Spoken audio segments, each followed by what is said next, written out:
अच्छी खबर में किंतु की गुंजाइश ना रह जाए, बुरी खबर से परंतु सच्चाई ढूंढ लाए। ऐसी ही अच्छी खबर सच्ची खबर के साथ मैं हूं आपके साथ श्वेता झा। एक ऐसा शो जहां दिन की बड़ी खबर हम आपको आसान शब्दों में पॉइंट बाय पॉइंट समझाएंगे, यानी बड़ी खबर का सच्चा और अच्छा विश्लेषण।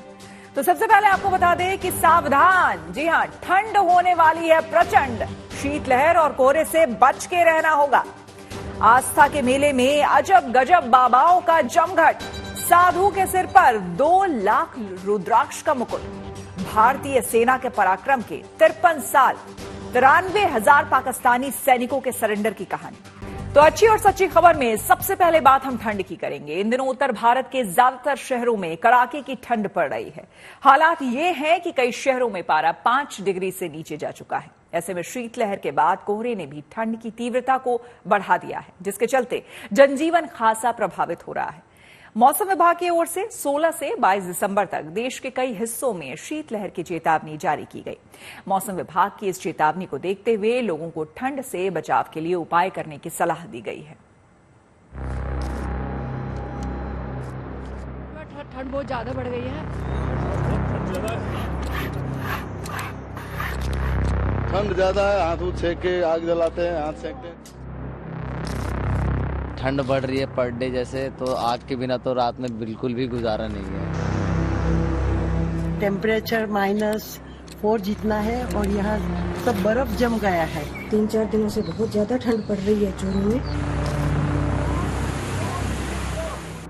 इन दिनों पहाड़ों पर ही नहीं, मैदानी राज्यों में भी जमा देने वाली ठंड पड़ रही है। ये 2 तस्वीरें सर्दी के मिजाज को बयां करने के लिए काफी हैं।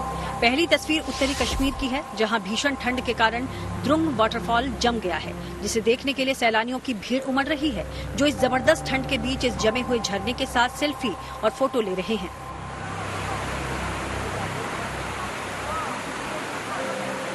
जबकि दूसरी तस्वीर राजस्थान के अजमेर की है। यहाँ आज सुबह पारा इतना नीचे चला गया कि कार की छत पर बर्फ की परत जम गई, जिसे हटाने के लिए कार मालिक को खासी मेहनत करनी पड़ी।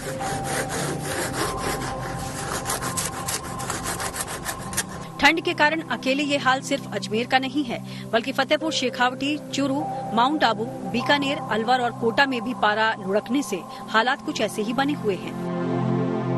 का प्रकोप काफी ज्यादा है। आपने देखा मेरी गाड़ी पे बहुत जबरदस्त तरीके से बर्फ जम चुकी है। हर बार ऐसा होता है, बर्फ जमती है, लेकिन इतनी ज्यादा जो इस बार जमी है वैसे पहले कभी नहीं जमी है। और जब जब बर्फ जमती है तो लगभग 24-25 दिसंबर के बाद में जमती है, लेकिन इस बार ऐसा हुआ है कि 13-14 दिसंबर से जमने लग गई है। और आज जो 16 दिसंबर है, आज तो बहुत ज्यादा बर्फ जमी हुई है।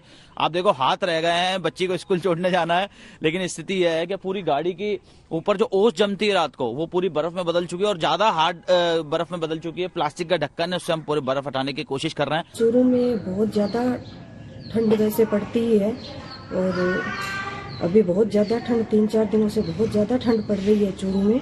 पिछले 3-4 दिनों से बर्फ जमना शुरू हो गई है। खेतों में सरसों के ऊपर बर्फ जमी हुई है और गाड़ी के कवर पे जैसे बर्फ दिखाई दे रही है जमी हुई।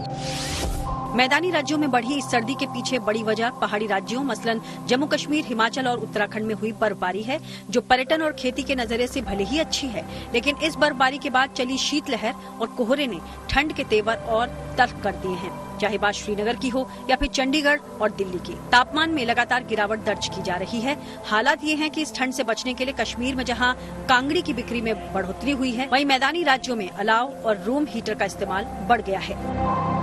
सुबह के वक्त तापमान 5 डिग्री से भी नीचे पहुंच जा रहा है और साथ साथ शीतलहर चल रही है। इसकी वजह से राजधानी दिल्ली और आसपास के इलाकों में ठंड का एहसास ज्यादा है। खास तौर से पहाड़ों पर जो बर्फबारी हो रही है, उसका असर भी मैदानी इलाकों में देखने को मिल रहा है और तापमान 5 डिग्री के आसपास बना हुआ है। ये आशंका जरूर है कि दोपहर के वक्त जो तापमान 22 डिग्री के आसपास पहुंच जाता है, वो 20 डिग्री से नीचे आएगा और ऐसी परिस्थिति में ठंड का एहसास और ज्यादा होगा। यानी दिल्ली के लोग कड़ाके की सर्दी के लिए तैयार रहें। पहाड़ों की बर्फबारी और शीतलहर ने मैदानी इलाकों में एक बार ठंड और बढ़ा दी है और दिन और रात के समय कोहरा पड़ना शुरू हो चुका है। पारा पहले के मुकाबले 0 डिग्री तक पहुंचना शुरू हो गया है। शिमला, मनाली, धर्मशाला, जितने पहाड़ी क्षेत्र चंडीगढ़ के साथ खासकर लगते हैं, तो इनकी वजह से हवा के बहाव के चलते चंडीगढ़ ट्राई सिटी और पंजाब साथ साथ पंचकुला हरियाणा में भी ठंड बढ़ चुकी है। पारा 5 डिग्री तक रात को पहुंच रहा है और आने वाले दिनों में और गिरावट इसमें दर्ज की जा सकती है। लोगों को हिदायत है कि वो बिना काम से बाहर ना निकलें और साथ साथ अगर बाहर निकले भी सुबह और रात के टाइम तो अपने कान, पैर और चेस्ट को खासकर अपर बॉडी को ढककर, ताकि शीतलहर का असर उन पर ना हो।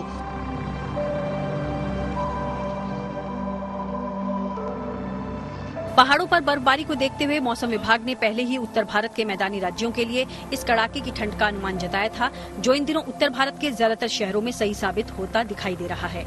ये 3 तस्वीरें प्रयागराज, मुरादाबाद और लखनऊ की हैं, जहां शीतलहर के साथ साथ घना कोहरा भी देखा जा रहा है। ऐसे में लोग ठंड से खुद को बचाने के लिए गर्म कपड़ों के अलावा अलाव का सहारा लेने को मजबूर हैं। उत्तर प्रदेश में शीतलहर का कहर बढ़ता जा रहा है।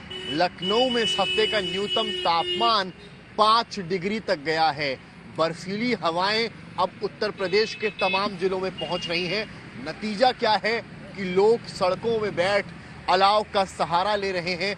बहुत कोहरा हो रहा है, ठंड भी काफी पड़ रही है। बहुत ठंड है, ताप रहे हाथ, बहुत परेशानी पड़ रही है, कोहरा भी बहुत है। ठंडी की वजह से देखा यहाँ पे जल रहा था तो ठंडा ज्यादा था, इसलिए तापने लगा। मौसम विभाग की ओर से अपने ताजा अनुमान में ये कहा गया है कि 16 से 22 दिसंबर के बीच सर्दी का ये मिजाज यूं ही देखने को मिल सकता है। ऐसे में लोगों से इस ठिठुरन वाली ठंड से बचने के लिए पर्याप्त उपाय करने की सलाह दी गई है। श्रीनगर से मीर फरीद, चंडीगढ़ से अमन भारद्वाज, दिल्ली से हिमांशु मिश्रा, लखनऊ से समर्थ श्रीवास्तव और फतेहपुर शेखावटी से राकेश गुर्जर के साथ bureau report, good news today. चलिए अब रुक करते हैं अगली खबर का और अब बात दुनिया के सबसे बड़े आध्यात्मिक मेले महाकुंभ की, जिसके शुरू होने में अब 1 महीना से भी कम वक्त बचा है। ऐसे में तीर्थराज प्रयागराज में साधु संतों के पहुंचने का सिलसिला तेज हो गया है। अब तक कई साधु सन्यासी संगम की रेती पर धुनी रमाने के लिए पहुंच चुके हैं, लेकिन इन दिनों सबसे ज्यादा चर्चा रुद्राक्ष बाबा और एनवायरमेंट बाबा की है, जो लगातार सुर्खियों में बने हुए हैं। इनके सुर्खियों में रहने के पीछे क्या है वजह, देखिए हमारी इस रिपोर्ट में।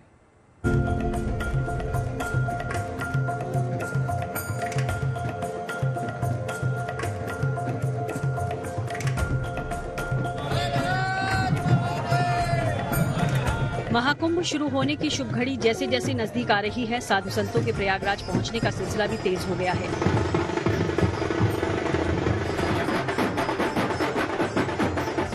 इसी कड़ी में सिर पर रुद्राक्ष की मालाओं से बना मुकुट धारण किए हुए ये हैं गीतानंद गिरी उर्फ रुद्राक्ष बाबा, जो धुनी रमाने के लिए संगम के पवित्र तट पर पहुंच चुके हैं। रुद्राक्ष वाले बाबा ने बताया कि साल 2019 के अर्ध कुंभ में उन्होंने सनातन धर्म और राष्ट्र रक्षा के लिए रुद्राक्ष वाला मुकुट पहनकर हठ योग शुरू किया था।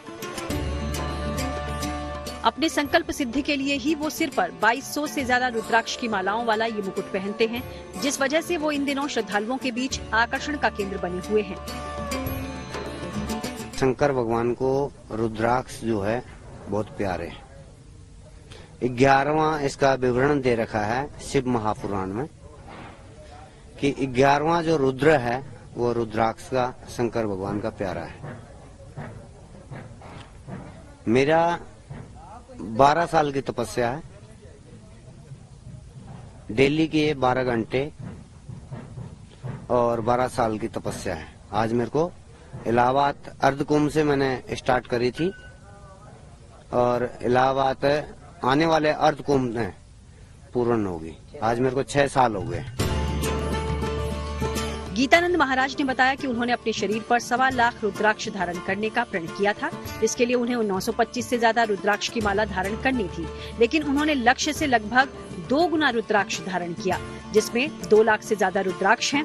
इसके चलते उन्हें शुरुआत में इस मुकुट को संभालने में थोड़ी तकलीफ हुई, लेकिन अब ये करीब 45 किलो वजनी मुकुट उनके जीवन का हिस्सा बन चुका है। 45 किलो वेट है। 1.25 लाख रुद्राक्ष का मैंने संकल्प कर रहा था। 1.25 लाख रुद्राक्ष बनते हैं 925 माला में, और इसमें रुद्राक्ष कम से कम 2500 के ऊपर हैं, 2.25 लाख से भी ऊपर जा रहे हैं। राष्ट्र हित और सनातन धर्म हित के लिए हमारी तपस्या है। यही संकल्प। गीतानंद महाराज ही नहीं बल्कि महामंडलेश्वर अरुण गिरी महाराज भी अपने अनूठे पहनावे और संकल्प के कारण चर्चा के केंद्र में बने हुए हैं। अरुण गिरी महाराज पायलट बाबा के शिष्य हैं, जो हर समय गहने से लदे रहते हैं। 10 तरह के रत्न से जुड़ी कीमती अंगूठियां पहनते हैं, हाथ में सोने के कड़े और बाजूबंद पहनते हैं और चांदी का एक धर्मदंड भी हाथ में रखते हैं। कहा जाता है कुंभ की शान अखाड़े होते हैं और अखाड़ों में अब महामंडलेश्वर भी आने लगे हैं, लेकिन कुछ महामंडलेश्वर ऐसे हैं जो श्रद्धालुओं को जागरूक करेंगे। खासकर इन्वायरमेंट बाबा भी इस बार कुंभ में आने वाले श्रद्धालुओं को प्रदूषण को रोकने के लिए पर्यावरण के प्रति जागरूक करेंगे।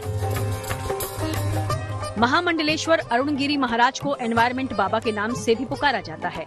अरुण गिरी महाराज का दावा है कि वो और उनके अनुयायी अब तक 1 करोड़ से ज्यादा पौधे लगा चुके हैं, ताकि लोगों को पर्यावरण के प्रति जागरूक किया जा सके। उन्होंने 2025 के इस महाकुंभ के दौरान भी 51,000 फलदार पौधे बांटने का संकल्प लिया है। 2010 से अभियान चला, करोड़ों पेड़ों से वृक्षों से ज्यादा अब तक हमारे अनुयायी लोगों ने लगाया देश भर में। महाराज जी, कुंभ को लेकर के आपने क्या प्लान किया हुआ है? 51,000 फलदार वृक्ष भक्तों को प्रसाद के रूप में यहाँ भेंट किया जाएगा, ऐसा मेरा संकल्प है। अब मैं प्रकृति की रक्षा करता हूँ, पेड़ लगाता हूँ, यज्ञ करता हूँ और वृक्षारोपण करता हूँ, कराता हूँ, तो लोग पुकारने लगे, उसी नाम से जाने लगे हम। बड़ी बात ये कि इस बार के महाकुंभ को प्रशासन भी प्लास्टिक मुक्त बनाने पर जोर दे रहा है और एनवायरमेंट बाबा भी अपने संकल्प के जरिए लोगों को पर्यावरण बचाने का संदेश देंगे। यानी आस्था के इस महामेले में लोगों को न सिर्फ धर्म और अध्यात्म के बारे में जानने को मिलेगा, बल्कि पर्यावरण संरक्षण का मंत्र भी मिलेगा। प्रयागराज से आनंद राज के साथ bureau report, good news today. और आपको बता दें कि आज पाकिस्तान के खिलाफ भारतीय सेना के पराक्रम के 53 साल हो गए हैं। साल 1971 में भारत ने पड़ोसी पाकिस्तान का भूगोल बदलकर रख दिया था। बांग्लादेश के तौर पर पूर्वी पाकिस्तान को नई पहचान मिली थी। भारत के खिलाफ साजिश रचने वाले 93,000 पाकिस्तानी सैनिकों को अपने commander lieutenant general AA Niazi के साथ सरेंडर भी करना पड़ा था। देखिए बांग्लादेश के जंग की कहानी योद्धाओं की जुबानी। ये पाकिस्तान के खिलाफ भारत की ऐतिहासिक जीत की 53वीं वर्षगांठ है। ये भारतीय सेना के अदम्य साहस, शौर्य, पराक्रम, त्याग और बलिदान को याद करने का दिवस है। आज पूरा देश साल 1971 में भारत के सामने पाकिस्तान के आत्मसमर्पण और बांग्लादेश के जन्म की याद में विजय दिवस का जश्न मनाया जा रहा है। कोलकाता के फोर्ट विलियम में मौजूद पूर्वी कमान मुख्यालय में आर्मी बैंड की वंदे मातरम की धुन में उस जीत की गूंज सुनाई दे रही है।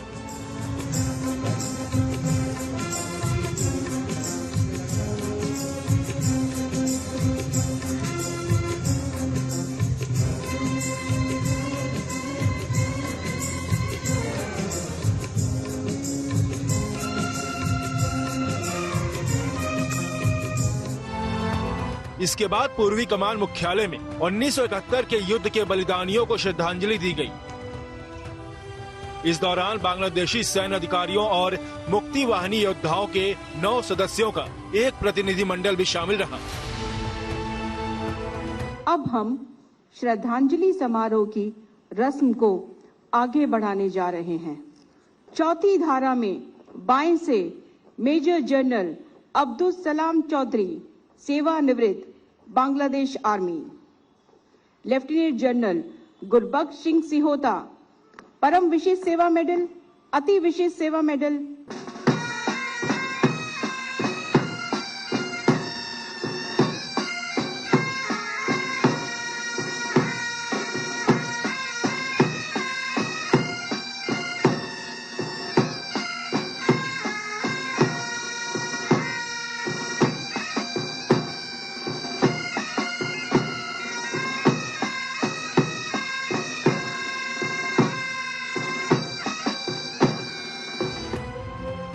कोलकाता, दिल्ली, मुंबई और चेन्नई में 1971 युद्ध के वीर सपूतों की शहादत को नमन करते ये तस्वीरें हिंदुस्तान के इतिहास का सबसे गौरवपूर्ण पल है, तो पाकिस्तान की तारीख का सबसे शर्मनाक लम्हा। ये इतिहास का सबसे बड़ा सरेंडर था, जब महज 13 दिन में भारतीय सेना ने पाकिस्तानी फौज को चारों खाने चित करने का ऐलान कर दिया था। इसी दिन पाकिस्तान के पूर्वी कमांड के प्रमुख लेफ्टिनेंट जनरल AK नियाजी ने 93,000 पाकिस्तानी सैनिकों के साथ भारतीय सेना के समक्ष आत्मसमर्पण किया था, जिसके बाद बांग्लादेश एक स्वतंत्र देश के तौर पर अस्तित्व में आया। आज के दिन 1971 में पाकिस्तानी सेना भारतीय सेना के सामने झुक के सरेंडर की थी। पूरे 93,000 पाकिस्तानी ट्रूप्स आज भारतीय सेना के सामने सरेंडर की थी। साल 1971 की जंग में जल, थल और नभ जंग के तीनों ही मोर्चों पर पाकिस्तान को जबरदस्त मात मिली थी। पाकिस्तान का भूगोल बदलने वाले इस जंग की जमीन पाकिस्तान में अपने हाथों से तैयार की थी। साल 1970 में पाकिस्तान में चुनाव हुए तो पूर्वी पाकिस्तान में अवामी लीग को जबरदस्त जीत मिली, लेकिन पाकिस्तान के तानाशाह जनरल याह खान ने इसके नेता शेख मुजीबुर रहमान को सरकार बनाने से रोक दिया। पूर्वी पाकिस्तान ने इसके खिलाफ बगावत कर दी। इसके बाद पूर्वी पाकिस्तान में दमन का वो चक्र शुरू हुआ। विरोध की आवाज को कुचलने के लिए पाकिस्तानी फौज ने ऑपरेशन सर्च लाइट शुरू किया, जिसके तहत पूरे पूर्वी पाकिस्तान को बूटों से रौंद दिया। एक पूरी संस्कृति, उसके पूरे अस्तित्व को खत्म करने के लिए लोगों को चुन चुनकर मारा जाने लगा। इस जुल्म के चलते लाखों शरणार्थियों ने पूर्वी पाकिस्तान से भागकर हिंदुस्तान में शरण ली। भारत ने दुनिया के तमाम मुल्कों से इस मामले में दखल की गुजारिश की। इसके बाद भारत के फील्ड मार्शल सैम मानेकशॉ की अगुवाई में खुद ही पाकिस्तान को सबक सिखाने की ठान ली। Indian Army trained Mukti Bahini, given up arms and ammunition, and operated with us, especially in the month of December, which led to a total victory. Otherwise, an army of 93,000 doesn't surrender within 13 days war. It was a very good cooperation with the two countries. And here I'd like to say something which must be known to people, which I always say, the blood of the Indian soldiers are flowing, will flow, and will keep flowing through Padda, Meghna, Jamuna, and Tista, our great rivers, and make our soil more fertile, our relationship more durable. Will come and government to go, but people are going to stay. I believe people of Bangladesh will remember 71 and remember the assistance 71 gave us. And we must be the best of neighbors. Together we can grow, because without togetherness there will be no development. The common people of Bangladesh who are striving hard to fulfill their needs, education of their children and their future. We must have peace, tranquility and friendship. This is the message we would like to discuss with you. इस बीच याह खान के जुल्म से परेशान पूर्वी पाकिस्तान ने 26 मार्च 1971 को आजादी का ऐलान कर दिया और भारत ने उसे पूरा समर्थन देने की घोषणा कर दी। इससे तिलमिलाए पाकिस्तान ने नवंबर आते आते युद्ध का माहौल तैयार कर दिया। उसने भारत की पश्चिमी सीमा पर हमले की साजिश रची। जवाब में भारत ने 23 नवंबर को सीमा पर फौज तो तैनात कर दी, पर संयम का दामन नहीं छोड़ा। इस बीच पाकिस्तान ने भारत के खिलाफ ऑपरेशन चंगेज खान का ऐलान करते हुए 3 दिसंबर 1971 को हवाई हमला कर दिया। पाकिस्तान ने भारत के 11 एयरबेस पर गोले बरसा दिए। 300 किलोमीटर घुसकर आगरा को भी निशाना बनाया। पाकिस्तान पश्चिमी मोर्चे पर बढ़ने से भारत को रोकना चाहता था। उस समय प्रधानमंत्री रही इंदिरा गांधी ने देश के नाम संदेश में इस पाकिस्तानी करतूत को भारत के खिलाफ जंग का ऐलान बताते हुए भारतीय वायुसेना को पाकिस्तान पर हमले के आदेश जारी कर दिए। महज 13 दिन में भारतीय सेना ने पूर्वी पाकिस्तान की राजधानी ढाका पर कब्जा कर लिया और पाकिस्तान के जनरल अमीर अब्दुल्ला खान नियाजी को अपने 93,000 फौजियों के साथ शर्मनाक सरेंडर पर मजबूर कर दिया। इसी के साथ दुनिया के नक्शे पर एक अलग मुल्क बांग्लादेश का जन्म हो गया। In a democratic society, people have different opinions, but we war veterans, which is we see all around us, will never forget 71. Our children will never forget 71, because Bangladesh is a grateful nation, and grateful nation is an honorable nation. 3 दिसंबर 1971 को शुरू हुई ये जंग 16 दिसंबर 1971 को खत्म तो हो गई, लेकिन उसने पाकिस्तान का नक्शा हमेशा के लिए बदल दिया। भारत के हमले के 53 साल बाद भी पाकिस्तान अपनी हार से जुड़ा अपमान नहीं भूला है। कोलकाता से राजेश शाह के साथ bureau report, good news today. तो इसी के साथ अच्छी खबर सच्ची खबर में मेरे यानी कि श्वेता झा के साथ फिलहाल इतना ही, लेकिन रात 9 बजे मेरे साथ देखना ना भूलें न्यूज बात।